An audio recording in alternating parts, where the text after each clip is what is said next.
Thank you for the introduction. Yeah, I'm Kevin Sala from Lawrence Livermore, and this work is a collaboration between different colleagues from Lawrence Livermore, Sandia, Lawrence Berkeley, and AMD. We have evaluated LLVM OpenMP optimizations on the Grace Hopper and MI300 accelerators.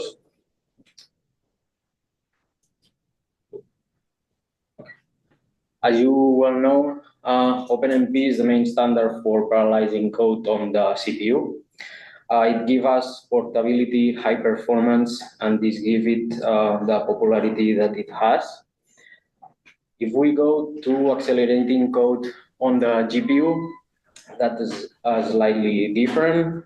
Here, vendor APIs like NVIDIA CUDA and AMD HIP are the most used ones in the applications.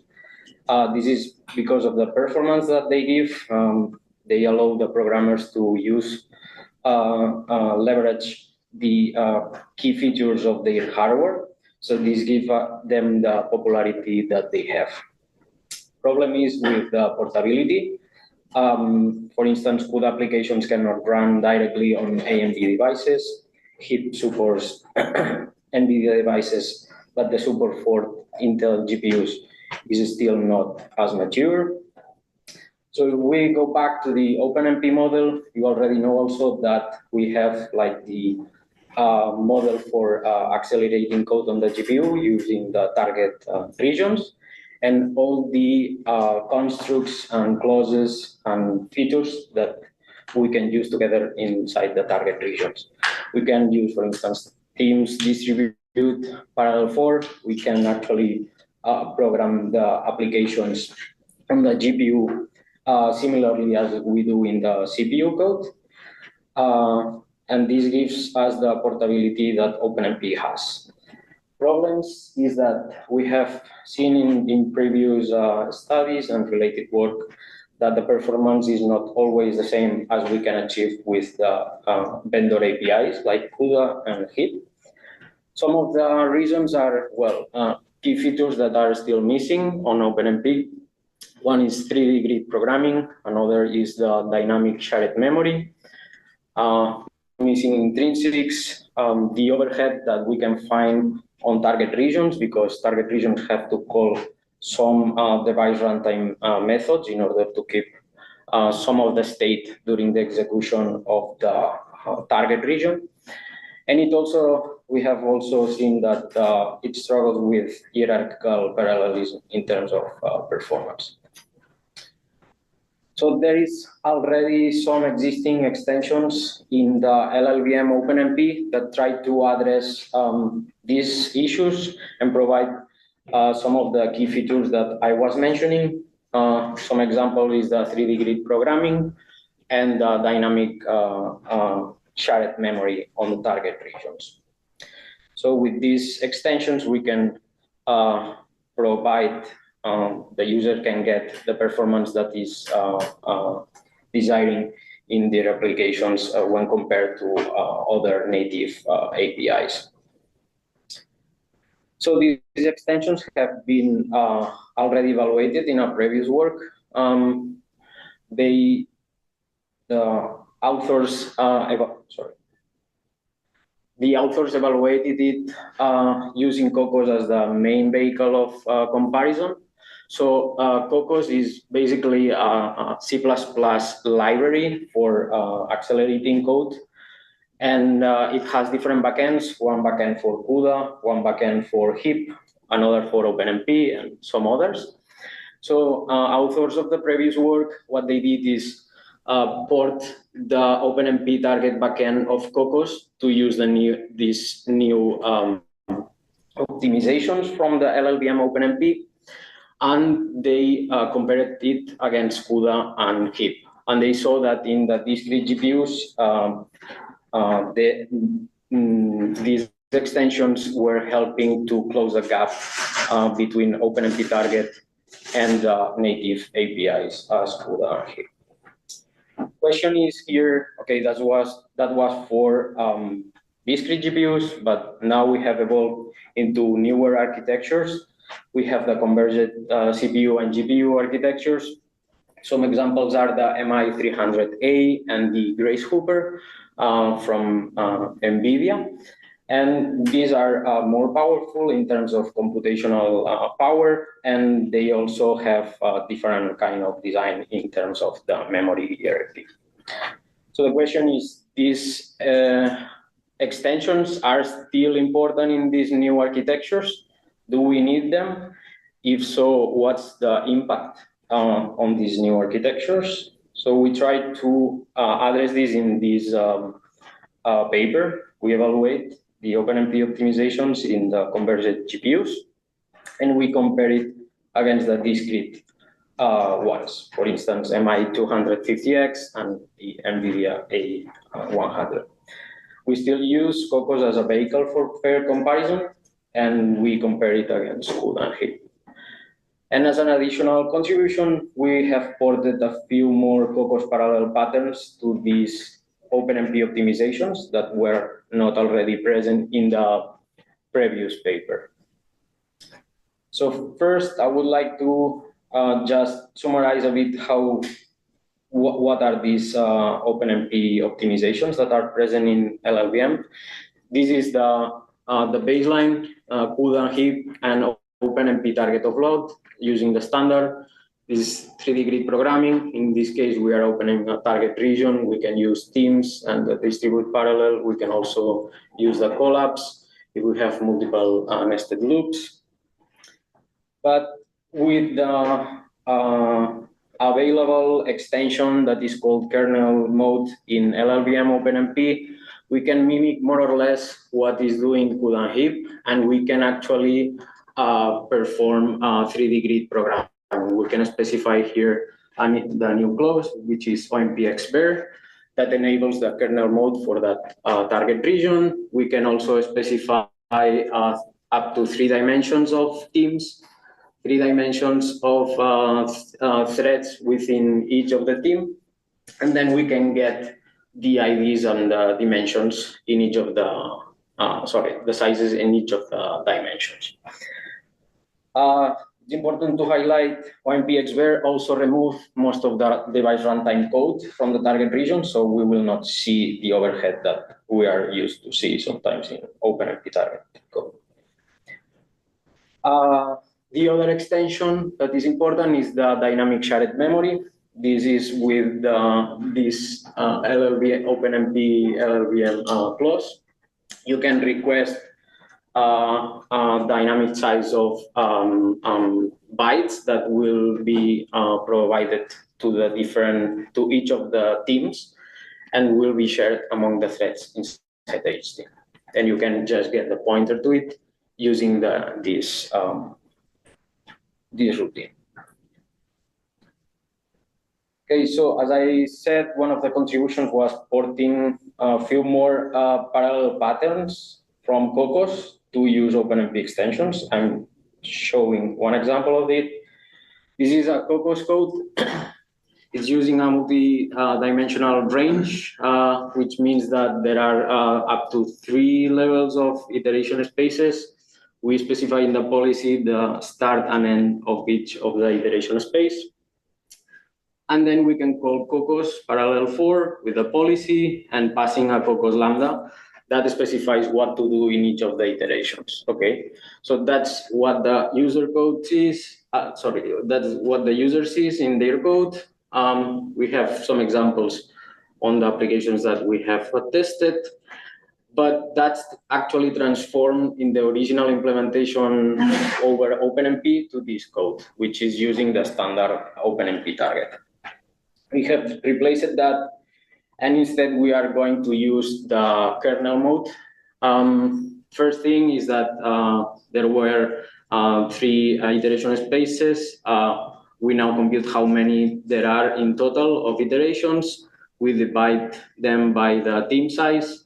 We get the number of teams that we want to launch, and then we just create a target teams region with the OMP clause, and we specify the number of teams, threads. We get the IDs inside the target region to compute the global thread ID, and then if the thread ID has to perform some computation from the application, we just have to recover the original multidimensional indices from the thread ID. Okay, so that was one of the contributions. This is another, the evaluation on converged CPU and GPU architectures. We have evaluated two applications. One is the CGSolve SPMB kernel. It's a conjugate gradient solver. We have used sparse matrices that have a compressed size of 2, 11, and 22 gigabyte.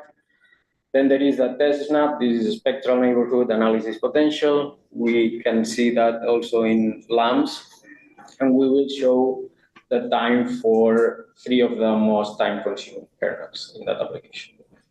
We have multiple versions of that of these applications. We have Kokkos versions here. There are some pure OpenMP versions, but only for the CGSolve. For the Kokkos versions, we start with the baseline.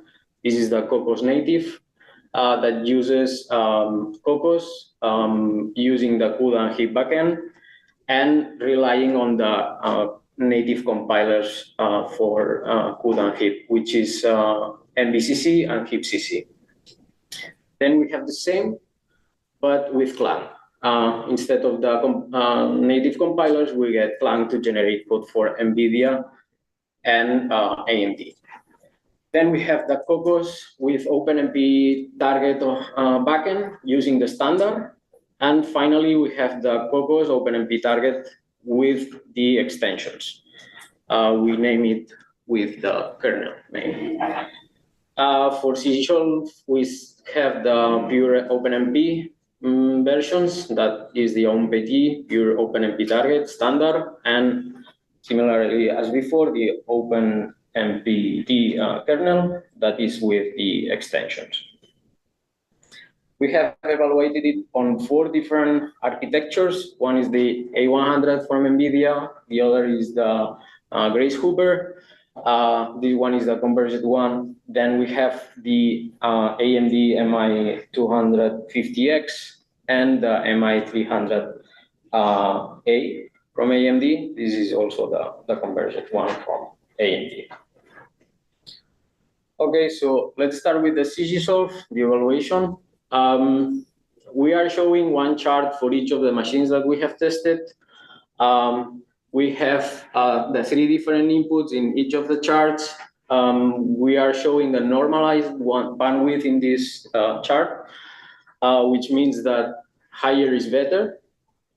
And all of them are computed relative to the Kokkos native, the one in violet. So in each of the inputs and machines. So all the violet bars start at 1. Okay, so the first thing that we can see is that we get the same performance with MVCC and HIPCC versus Clang. This is violet versus green one. They are more or less the same. This is good news for LLVM. It means that it generates optimal code for both architectures. Then, if we go to the Kokkos version with OpenMP without any extension, this is the light blue one. If we start with the A100, we are around 55% of the performance that the baseline gets. So it's already quite low. But then if we go to the newer architecture, the Grace Hopper, we reduce it up to 30%. And in the case of the AMD devices, it's even worse. Both of them work around 50% of the bandwidth of the baseline. So that's quite bad results without extensions. Then if we switch to the OpenMP version, pure OpenMP without any extension in red, we can see that now it has slightly increased up to 65%, 40%, and the AMD ones are slightly better than before. They are around 35 and 40%. This one is without Kokkos. Okay, if we go back and we see what Kokkos do when we use OpenMP with the extensions, this is the bar in orange, we can see that in the NVIDIA machines, we are getting around 95% of the performance that the baseline gets. Meanwhile, in the MI300, we are already at 80%. It's not bad, but could be improved. And then there is here in Mi 250X, we are around 65 and 85%, which should be investigated more in the future, what's going on that machine.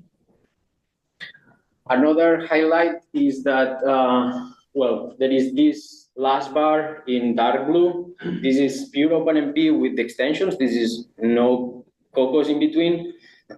We see that in the AMD versions, we are getting almost the same performance as the baseline of Kokkos. That's good.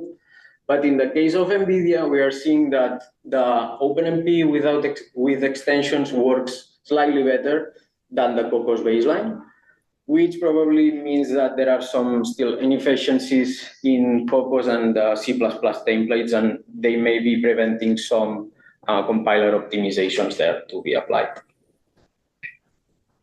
If we go to the test snap, in this case, we show the normalized time. In this case, lower is better. And again, it's relative to Kokkos native. Same as before, we see the same performance between the native compilers and Clang. Again, good news for LLVM. And then if we go to the Kokkos version, well, actually, in this case, all of them are Kokkos version. But the Kokkos version without extensions on OpenMP, we are getting very bad results. We go from 4x to 46x slower. And then if we enable the extensions in the OpenMP target backend, we improve it dramatically. In most of the cases, we are closing the gap against the baseline with HEAP and CUDA backends. But, well, for instance, here we have improved like almost 12x better than without extensions, but that's not enough because, for instance, we are still like 4x worse than the baseline with HEAP. So I'm showing here another extra version. This is the this one in red, kernel collapse. This is the version enabling the extra parallel patterns that we have parallelized using the extensions, the one that I have seen shown as a new contribution. If we enable those extensions in those collapsed code, collapsed loop code, we can further improve the performance. In most of the cases, we are able to close the gap against the baselines of HEAP and CUDA backends. But it seems that it's not sufficient in the compute UI kernel. In this kernel, we have to still investigate what's happening here because, yeah, even with the maximum optimization that we have applied, it's still not enough.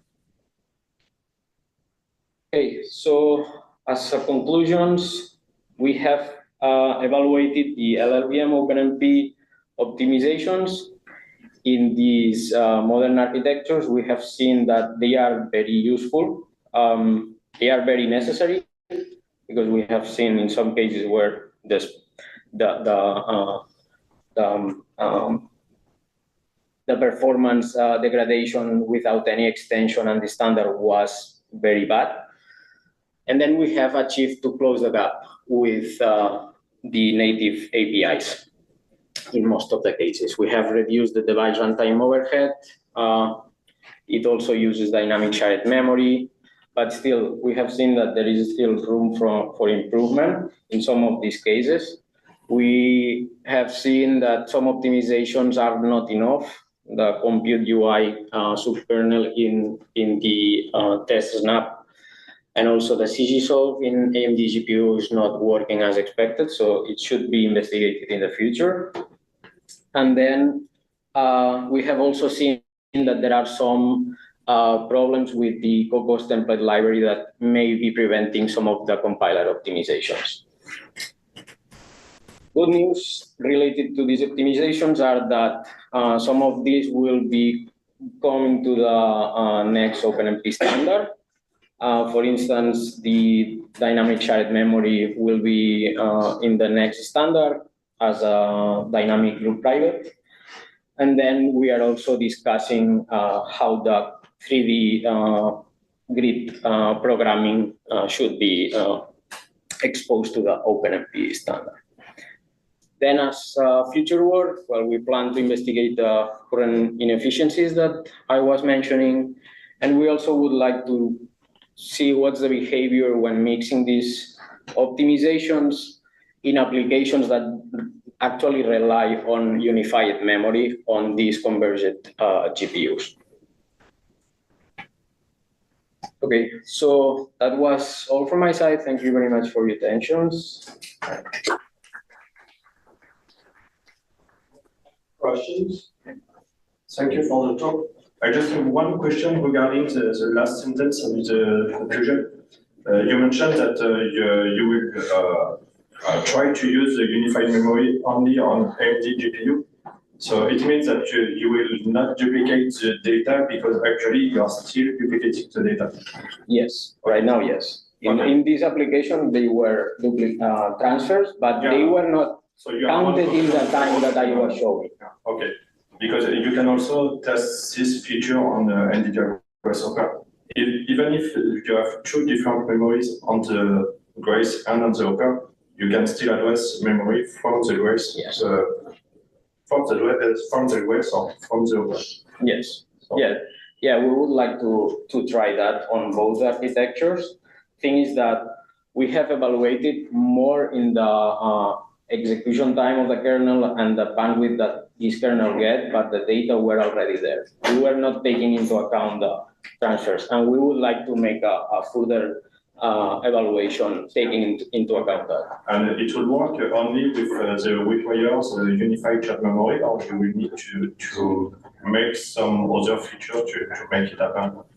So I think for AMD GPU, I think that you only have to enable XNAC to 1. XNAC will just say you that you will have a paginable memory from the GPU side, and yes. you will have to access it. But my question is that from the runtime perspective, in my opinion, you have to put something that you say you don't have to duplicate the data. Yeah, the thing is that I think that LLVM OpenMP recently introduced by the AMD people that they read the XNAC environment, yeah, and they automatically do that. Yeah. But probably you need also that requires unified chat. Yeah. Yes. But XNAC, you will also need one kernel Linux version, recent kernel version. And if not, you will have to use heap postmalloc or something like this to be sure that. Okay. In our MI300 in Lawrence Livermore, I was able to use that automatically without any problem. Okay. So yeah, we will try that and we will take into account. Thank you. Okay. Other questions? There was something on the chat. Someone? Okay. Yeah, the question from the chat. I can say it. I can summarize it. Yeah, it's about auto tuning thread block sizes and occupancy tuning. Is that something that you tried with these kernel extensions, or is that something you investigated? No, we didn't investigate that part. Actually, we think that we were using more like a static number of sizes in the, for instance, the team size were statically set to one number because we saw that that number was the most reasonable among the different benchmarks and architectures, but it should be evaluated further and tuning more. First, manually tuning the sizes of these, the number of threads in each team, etc. And then, also what you said could be interesting to evaluate. Yeah, and there's some recent, so there's some runtime auto tuning features in Kokkos for CUDA and HIP. So yeah, it'd be interesting to look into it for OpenMP target. Yes. Thanks. Nice talk. Thank you for the question. All right, other questions? I have one question. Those extensions, they seem to get closer to the GPU architecture. How will that play out for a device that is not a GPU? Because like you specified. So that gets at kind of my question. Can you kind of explain what we've been talking about in the language committee at kind of high level for, I mean, so the group private, dynamic group private memory, that's already in and it's pretty much straightforward. It's consistent with what you guys are doing. Yes. But the other thing, we are trying to, where we were discussing how we can actually, let me go back to the, 1 second. This one, okay. So this clause enables this multidimensional thing. The thing that we want to do is we will want to remove that from the target region, the clause, and you will be able to use more than one dimension when you specify the num teams and the thread limits. You will have the implementation will be free to implement at least one dimension or more. For instance, if you are in a GPU, probably the CUDA backend will implement up to 3 dimensions, so you can use 3 dimensions on the target. In the host side, you can the runtime could implement it also. It will just create a number of threads that is the total, and then just simulating that is 3-dimensional. But we are still discussing these details. What is the minimum of dimensions that should be specified, things like that. The other thing is that it should work with any code that is currently standard compliant. Because, for instance, if you are in a 3-dimensional space here, and you call OMP get thread num, this is unidimensional, right? So that the runtime will automatically linearize all the IDs and mimic that as a unidimensional space. So more or less all the features that can be inside the target region should be still supported. Thank you. Thanks. All right, well, that was the question I was going to basically ask you to elaborate on. So with that, let's thank everybody again.